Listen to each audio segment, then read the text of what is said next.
반갑습니다.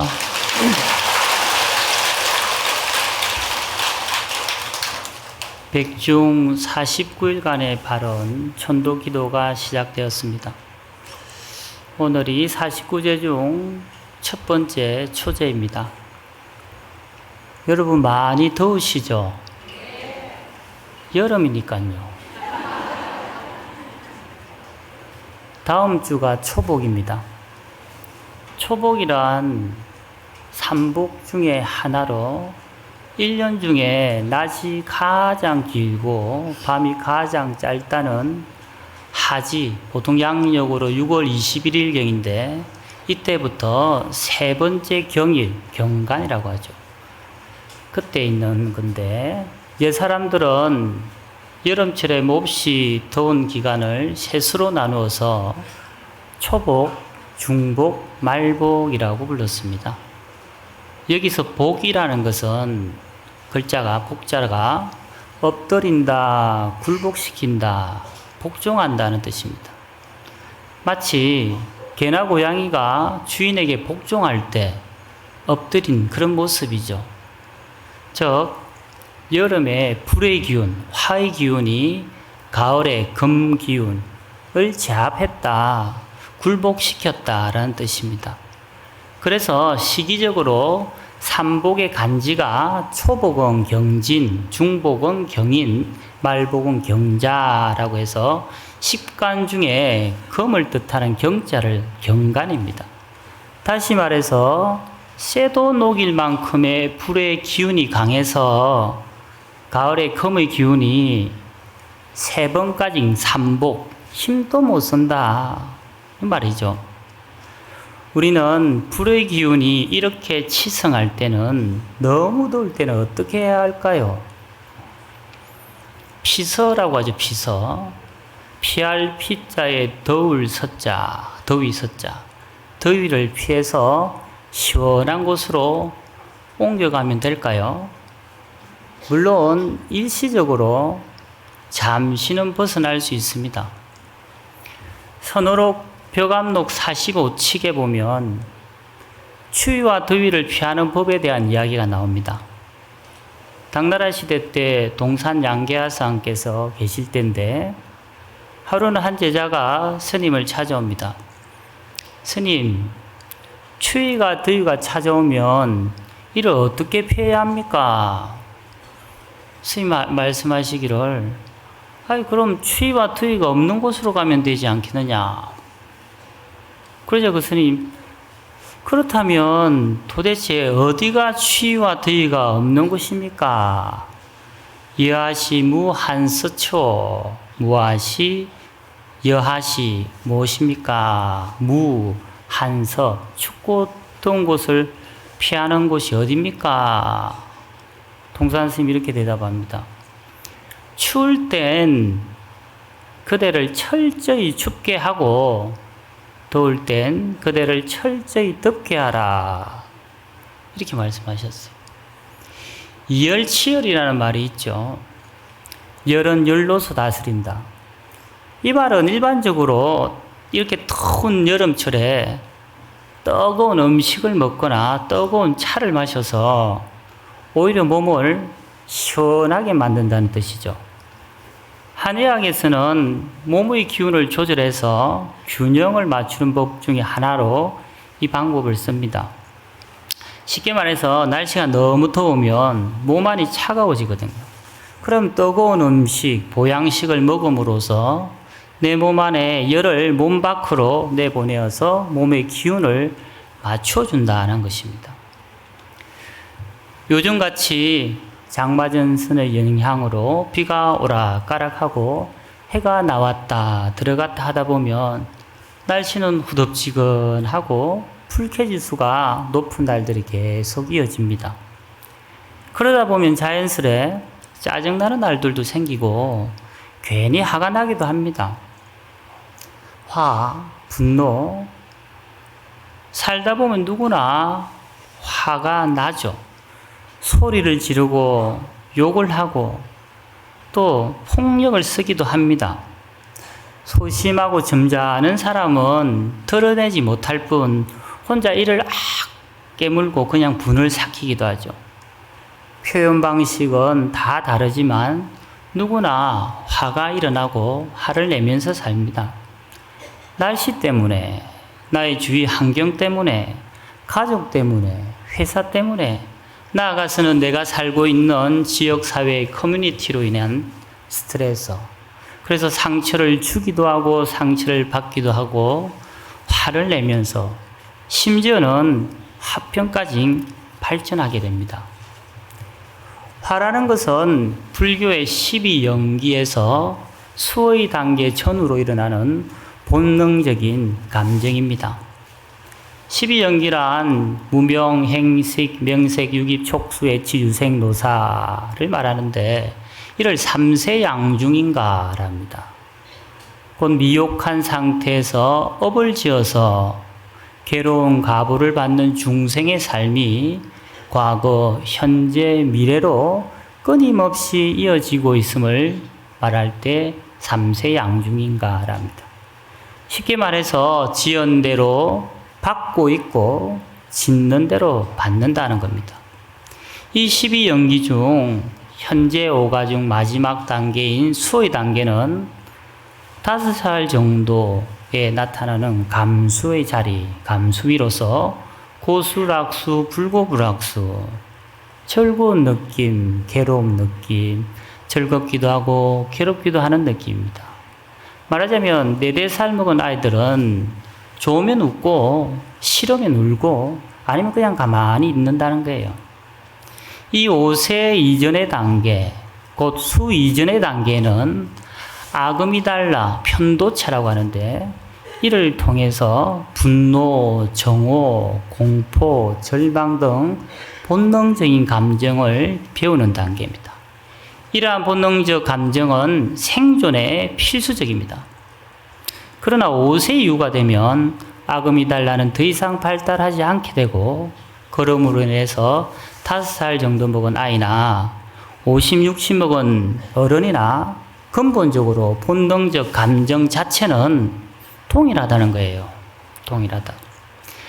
인간은 아무리 학식과 덕망을 갖춘 사람이라도 분노와 절망 등의 부정적인 감정에서 완전히 벗어날 수가 없습니다.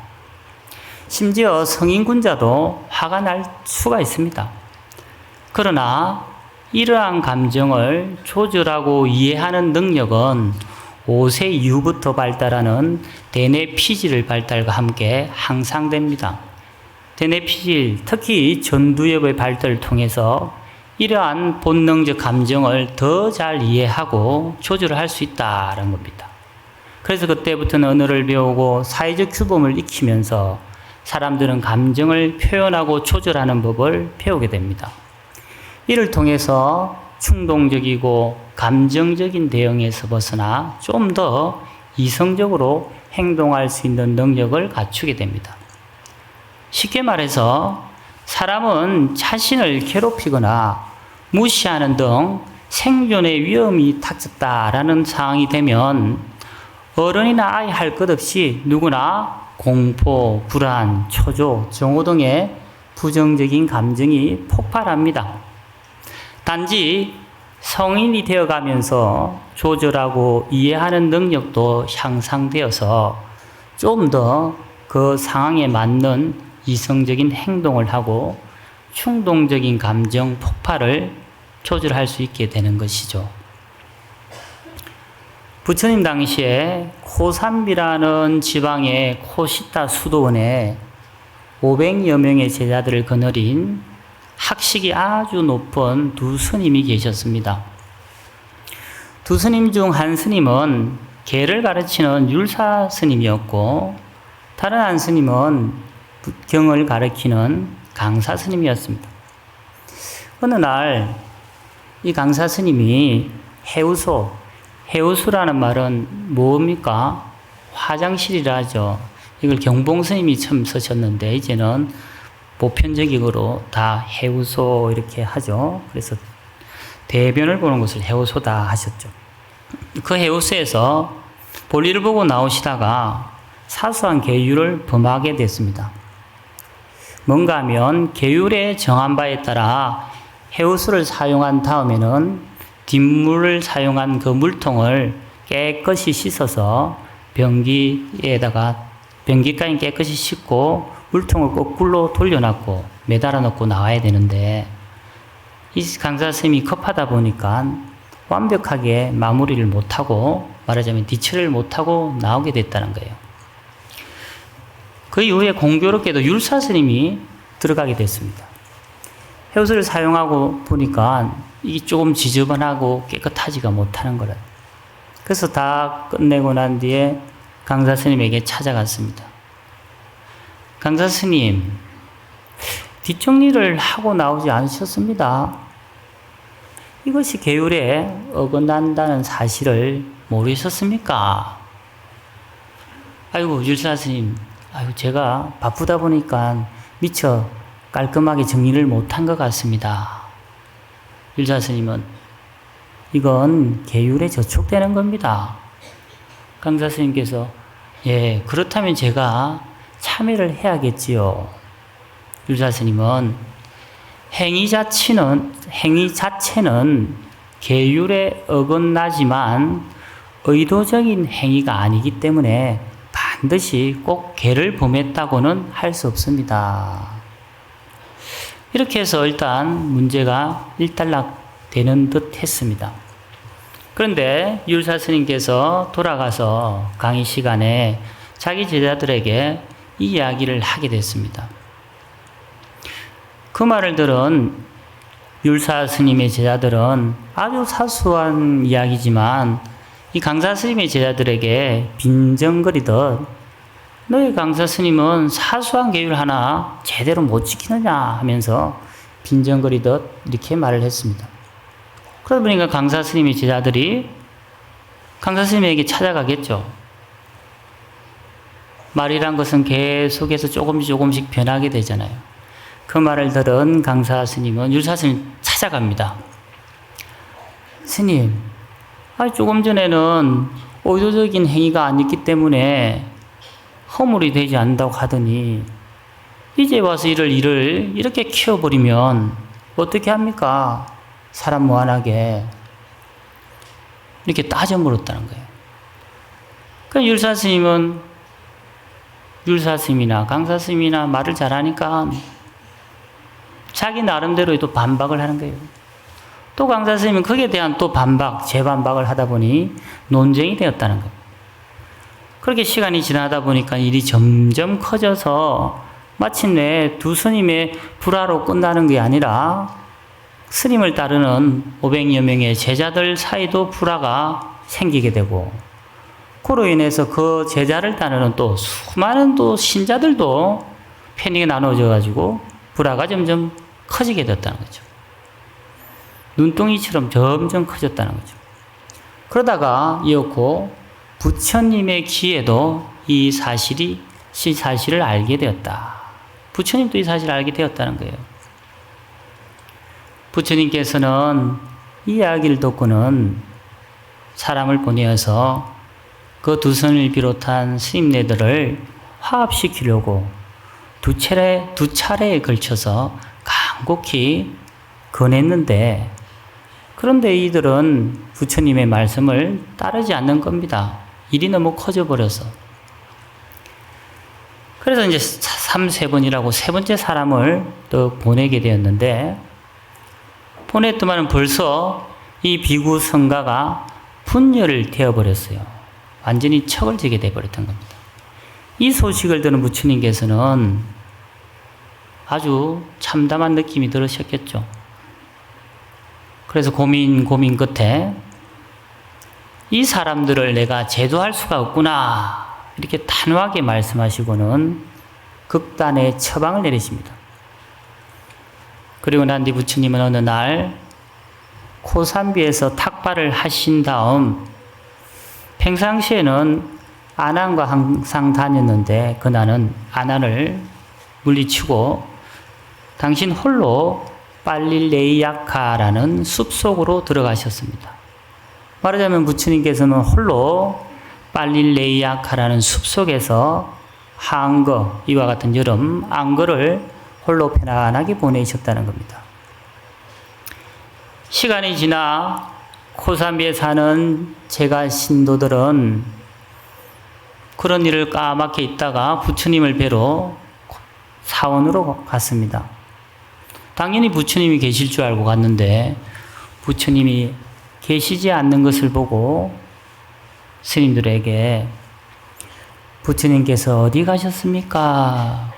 물어보니 솔직하게 어쩔 수 없이 부처님께서는 숲속에 홀로 정진하고 계십니다. 왜 부처님께서 홀로 정진하고 계십니까?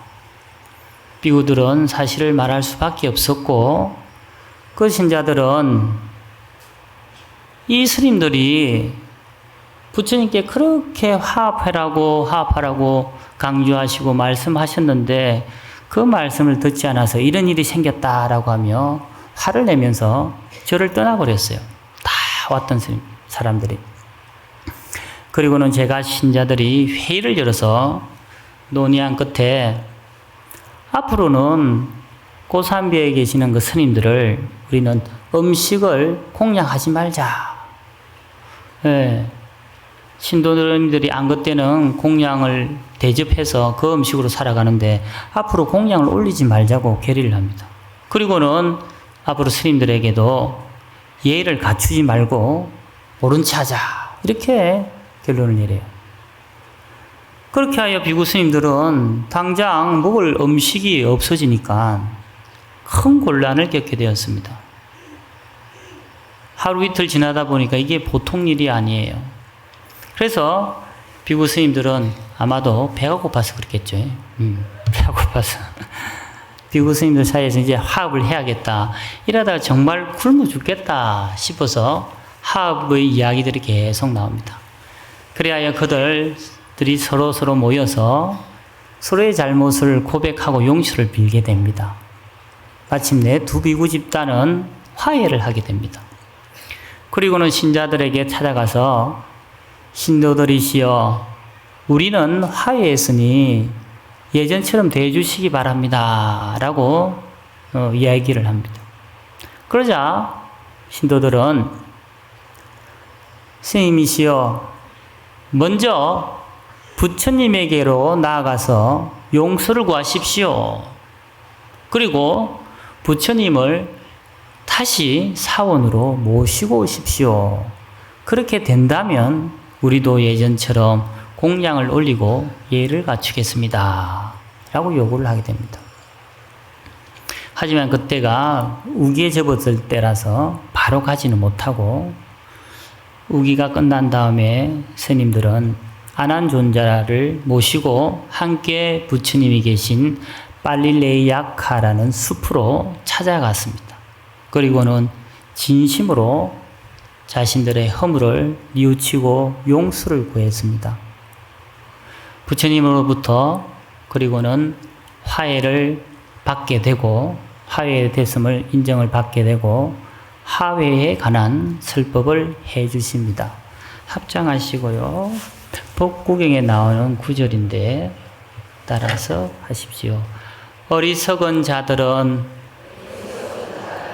목숨의 끝이 있음을 알지 못하고 무의미한 다툼을 계속한다. 그러나 현자는 이 사실을 잘 알아 모든 다툼을 쉬어버린다. 이런 법문을 하셨습니다. 이렇게 고산비 스님들이 진심으로 자신들의 잘못을 참회함으로써 초기 불교 교단의 첫 번째 대규모 불화 사태는 해결되었습니다.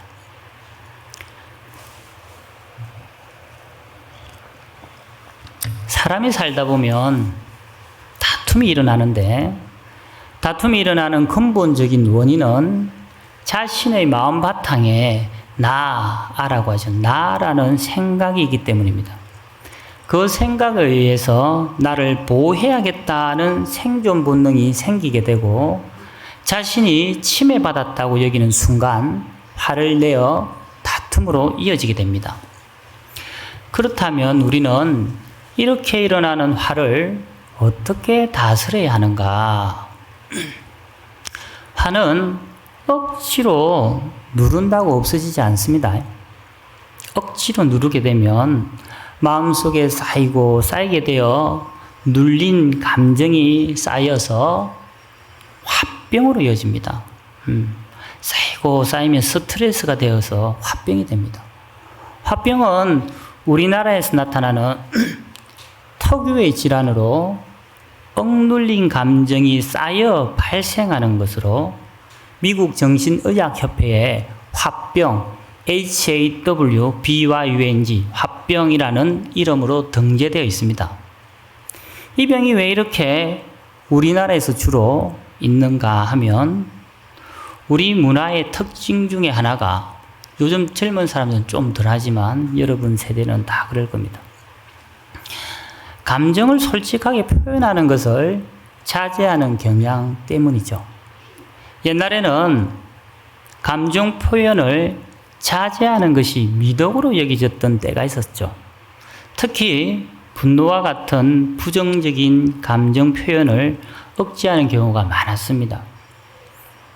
이는 여성들에게 특히 더 두드러졌는데 이런 감정 표현을 억제하고 타인에게 배려를 우선시하다 보니 스트레스가 쌓인다는 거죠. 스트레스가 쌓이면 화병이 생기고 심지어 암으로까지 발전하게 됩니다. 그렇다면 어떻게 하면 화를 없앨 수 있는가? 저도 완전히 못 없앴는데. 먼저 화가 일어나면 화가 일어났음을 인정하고 알아차려야 합니다. 알아차려요. 화가 일어날 때마다 화가 일어난다, 부정적인 감정이 올라온다, 이건 분노다, 이건 스트레스다 하면서 알아차리면서 딱지 이름을 붙여서 제3의 눈으로 객관적으로 자신을 바라보는 것이 중요합니다.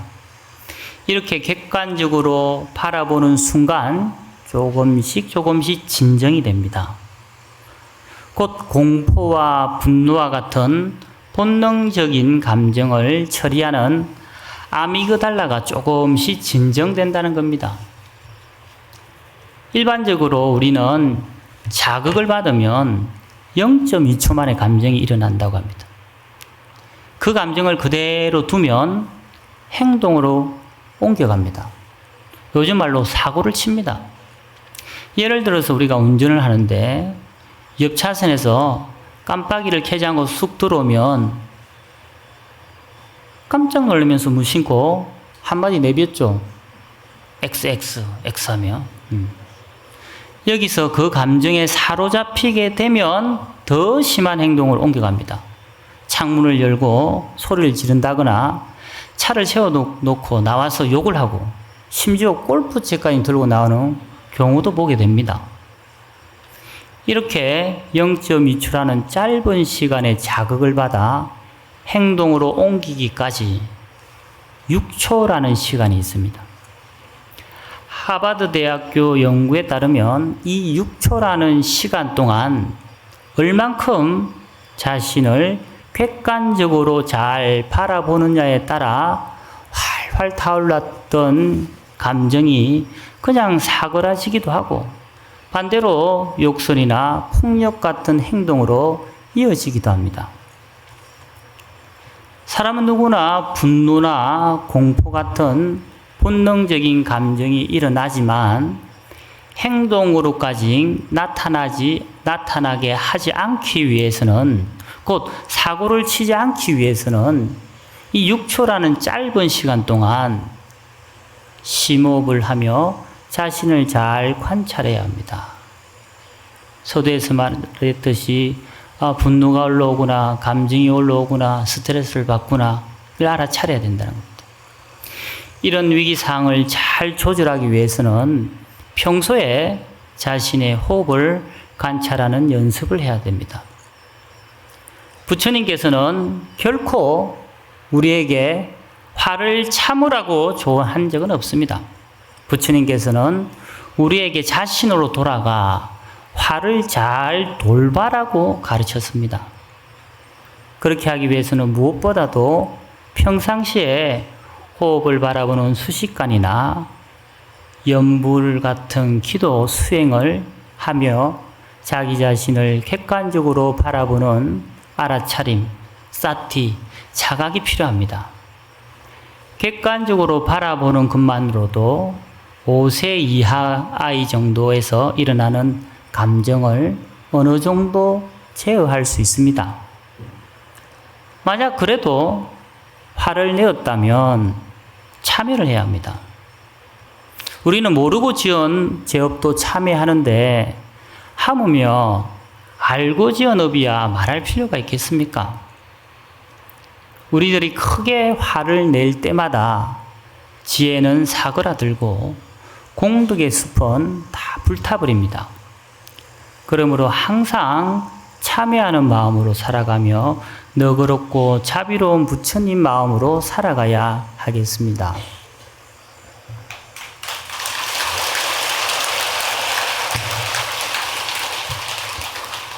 우리는 누구나 자신을 괴롭히거나 무시하는 등 생존의 위험을 느끼면 공포, 불안, 초조, 정오동의 부정적인 감정이 폭발합니다. 하지만 이 위험이 사라지면 분노 또한 쉽게 사라집니다. 분노, 화의 수명은 90초, 약 3분을 안 넘긴다고 합니다. 그래서 위험이 닥치면 어차피 90초면 사라질 건데 나를 공부시키려고 그러는 거야 하며 일단 피하고 봐야 되겠죠. 곧 이제 본격적인 무더위가 시작됩니다. 습하고 찝찝하고 불쾌지수가 높은 날들이 오더라도 자신을 잘 관찰하며 지혜롭게 헤쳐나가시길 바랍니다. 아울러 이번 백중기간 동안 선망 부모님을 비롯한 일체 유주무주 영가를 위해서 조그만한 선업, 정업이라도 잘 닦으셔서 극락왕생을 지극한 마음으로 기도하십시오. 지극한 마음의 기도는 내 안에 참된 부처님을 만나는 좋은 인연이 되어 불안, 초조, 분노, 근심, 걱정을 사라지게 합니다. 기도는 생명입니다. 기도는 공기입니다. 기도는 숨결입니다. 합장하시고 간절히 기도합시다. 간절하면 통합니다. 간절하면 이루어집니다. 나무관세음보살. 나무요